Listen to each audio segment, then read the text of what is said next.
அகிலம் டிவி நேயர்களுக்கு வணக்கம். இன்றைய நாளுக்கான மாலை நேர பிரதான செய்திகள். விரிவான செய்திகளுக்குள் செல்லும் முன்னதாக முதலில் இன்றைய தலைப்புச் செய்திகள்.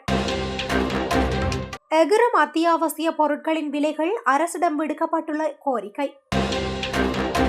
மத்திய அதிவேக நெடுஞ்சாலையில் கோர விபத்து, ஒருவர் பலி. உடலில் இரத்த கசிவுடன் நிர்வாணமாக இறந்து கிடந்த பெண். இஷாரவிற்கு உதவிய ஜாழ் ஆனந்தனின் வீட்டில் சிக்கிய பொருட்களால் அதிர்ச்சி. மீன்பிடிக்க சென்றவர் நீரில் மூழ்கி பலி. மோட்டார் சைக்கிள் பந்தயங்களில் ஈடுபட்ட 8 பேர் கைது. பத்தேகம சந்தராவல பகுதியில் கொலை செய்யப்பட்ட நிலையில் பெண்ணின் சடலம் மீட்பு.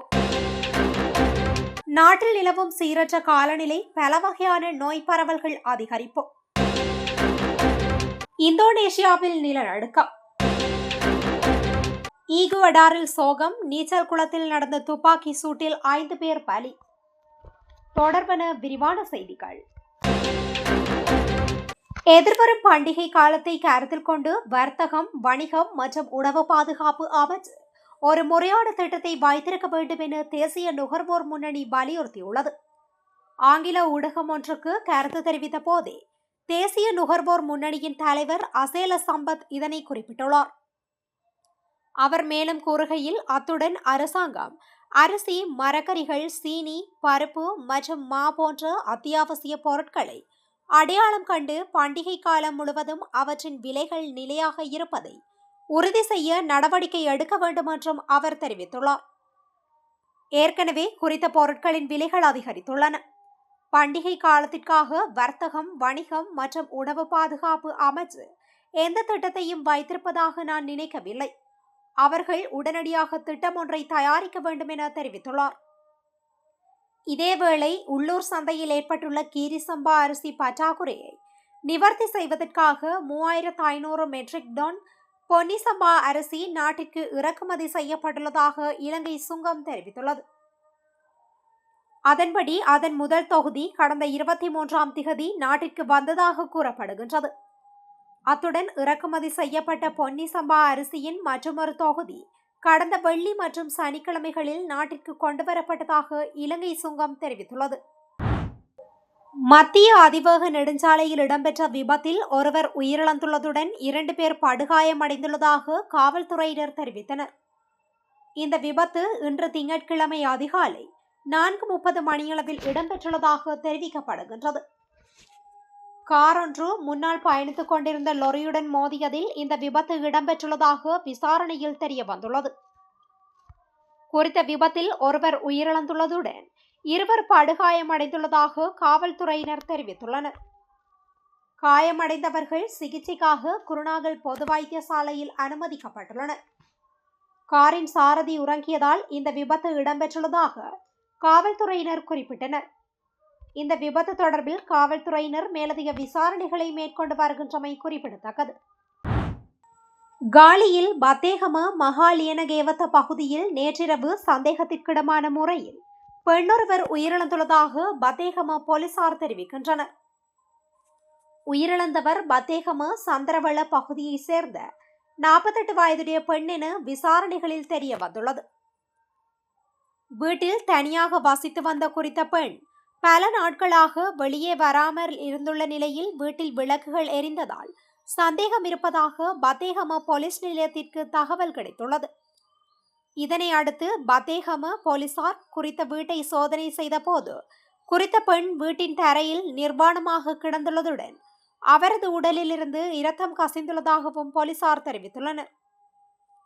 நீதவான் விசாரணைக்காக சடலம் சம்பவம் நடைபெற்ற இடத்திலேயே வைக்கப்பட்டுள்ளது. இந்த சம்பவம் தொடர்பான மேலதிக விசாரணைகளை பத்தேகம போலீசார் மேற்கொண்டு வருகின்றனர். கணேமுல்ல சஞ்சீவ படுகொலையுடன் தொடர்புடைய இஷார செவ்வந்திக்கு இந்தியாவுக்கு தப்பி செல்ல படகு ஏற்பாடு செய்து கொடுத்து உதவியமை தொடர்பில் கைது செய்யப்பட்டு போலீஸ் தடுப்பு காவலில் வைக்கப்பட்டுள்ள ஆனந்தன் என்பவரின் வீட்டில் மேற்கொள்ளப்பட்ட சோதனையில் ஆயுதங்கள் கைப்பற்றப்பட்டுள்ளதாக கொழும்பு போலீஸ் குற்றத்தடுப்பு பிரிவினர் தெரிவித்தனர். போலீஸ் தடுப்பு காவலில் வைக்கப்பட்டுள்ள ஆனந்தன் என்பவர் வழங்கிய தகவலுக்கு அமைய யாழ்ப்பாணத்தில் உள்ள அவரது வீட்டில் மேற்கொள்ளப்பட்ட சோதனையில் இந்த துப்பாக்கிகள் மற்றும் தோட்டாக்கள் கைப்பற்றப்பட்டுள்ளன. பிஸ்டல் ரக துப்பாக்கிகள் 2, 9 மில்லிமீட்டர் ரக தோட்டாக்கள் 6 உள்ளிட்ட ஆயுதங்களே இவ்வாறு கைப்பற்றப்பட்டுள்ளதாக கொழும்பு போலீஸ் குற்றத்தடுப்பு பிரிவினர் தெரிவித்தனர்.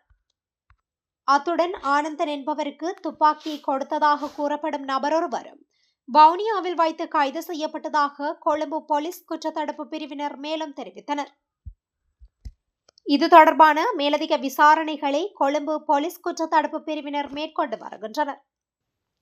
கொழும்பு புதுக்கடை நீதிமன்றத்துக்குள் கடந்த பிப்ரவரி மாதம் 19ஆம் திகதி பாதாள உலக கும்பலை சேர்ந்த கணேமுள்ள சஞ்சீவ என்பவர் படுகொலை செய்யப்பட்ட சம்பவத்துடன் தொடர்புடைய இஷார செவ்வந்தி நாட்டை விட்டு தப்பி சென்று தலைமறைவாக இருந்த நிலையில் நேபாளத்தில் வைத்து அக்டோபர் 14ஆம் திகதி கைது செய்யப்பட்டு பின்னர் அக்டோபர் 15ஆம் திகதி நாடு கடத்தப்பட்டதை அடுத்து போலீஸ் தடுப்பு காவலில் வைக்கப்பட்டுள்ளார்.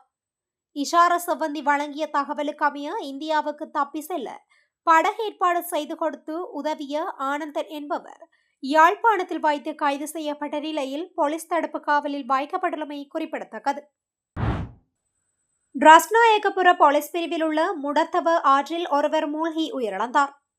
இறந்தவர் மொன்னேகுளம பகுதியைச் சேர்ந்த 68 வயதானவர் என தெரிய வந்துள்ளது. குறித்த நபர் குழாயை பயன்படுத்தி மீன்பிடிப்பவர் என்பதுடன் அவர் வீடு திரும்ப தாமதமானதால் குடியிருப்பாளர்கள் அவரை தேடிய போது ஆற்றின் நடுவில் அவரது சடலம் காணப்பட்டதாகவும் போலீசார் தெரிவித்தனர்.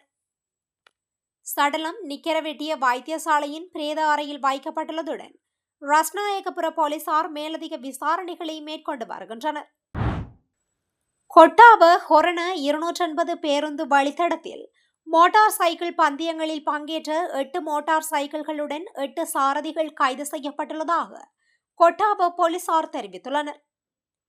மத்தேகொட, பிரம்மநாகம, கெலல்கொட, ட்ருக்மல்கம, பத்ரமுல்லை மற்றும் ஹிரிப்பிட்டிய ஆகிய பகுதிகளை சேர்ந்த 20 முதல் 25 வயதிற்குட்பட்டவர்களே இவ்வாறு கைது செய்யப்பட்டுள்ளனர். 119 அவசர எண்ணின் மூலம் அதிக சத்தம் எழுப்பி பொதுமக்களுக்கு சிரமத்தை ஏற்படுத்தும் வகையில் மோட்டார் சைக்கிள் பந்தயங்களை நடத்தப்படுவதாக போலீசாருக்கு கிடைத்த தகவலின் அடிப்படையில் மேற்கொள்ளப்பட்ட சோதனையின் போது போட்டியில் பங்கேற்ற 8 மோட்டார் சைக்கிள்கள் தடுத்து நிறுத்தி குறித்த 8 சாரதிகளும் கைது செய்யப்பட்டுள்ளனர். இச்சம்பவம் தொடர்பில் மேலதிக விசாரணைகளை கொட்டாவ போலீசார் மேற்கொண்டு வருகின்றனர். பத்தேகம சந்தராவல பகுதியில் 2 மாடி வீட்டின் மேல் மாடியில் வெட்டி கொலை செய்யப்பட்ட நிலையில் பெண்ணின் சடலம் ஒன்று மீட்கப்பட்டதாக பத்தேகம போலீசார் தெரிவித்துள்ளனர். பத்தேகம சந்தராவல பகுதியை சேர்ந்த 47 வயதுடையவரே இவ்வாறு சடலமாக மீட்கப்பட்டுள்ளதாக போலீசார் குறிப்பிட்டுள்ளனர். கொலை செய்யப்பட்ட பெண் ஒரு மின்சாதன கடையின் மேல் மாடியில் தனியாக வசித்து வந்ததாகவும் அவர் எப்போது கொலை செய்யப்பட்டார் என்பதை சரியாக கூற முடியாது என்றும் போலீசார் தெரிவித்துள்ளனர். நேற்று இரவு மேல் மாடிக்கு சென்ற அயலவர்கள் குழு ஒன்று அவர் கொலை செய்யப்பட்டிருப்பதை கண்டு போலீசாருக்கு தகவல் தெரிவித்துள்ளனர். இந்த பெண்ணின் கொலை குறித்த விவரங்கள் இன்னும் வெளியாகவில்லை என்றும் போலீசார் குறிப்பிட்டுள்ளனர். மேலும் இந்த சம்பவம் தொடர்பிலான விசாரணைகளை போலீசார் மேற்கொண்டு வருகின்றனர்.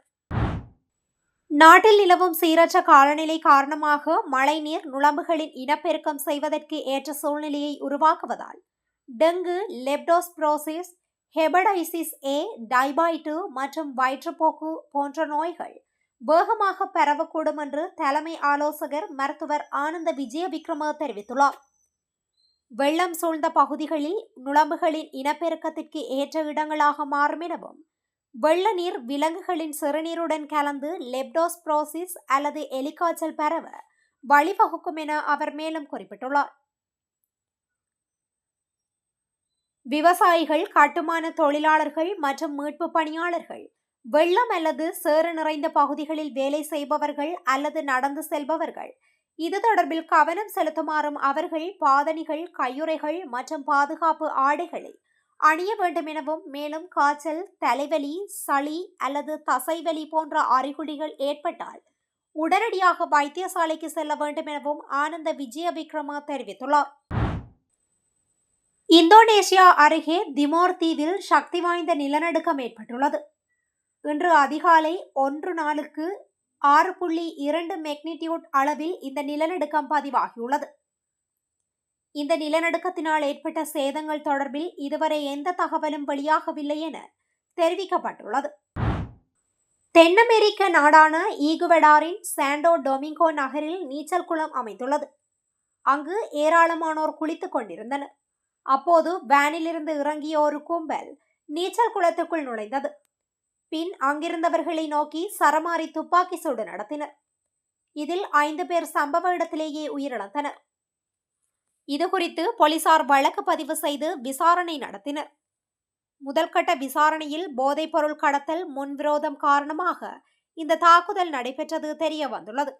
இதனை அடுத்து தப்பியோடிய குற்றவாளிகளை போலீசார் வலைவீசி தேடி வருகின்றனர். இத்துடன் இன்றைய நாளுக்கான மாலை நேர பிரதான செய்திகள் நிறைவடைகின்றன. தொடர்ந்தும் இதுபோன்ற செய்திகளை உடனுக்குடன் அறிந்து கொள்ள அகிலம் டிவியுடன் இணைந்திருங்கள். நன்றி, வணக்கம்.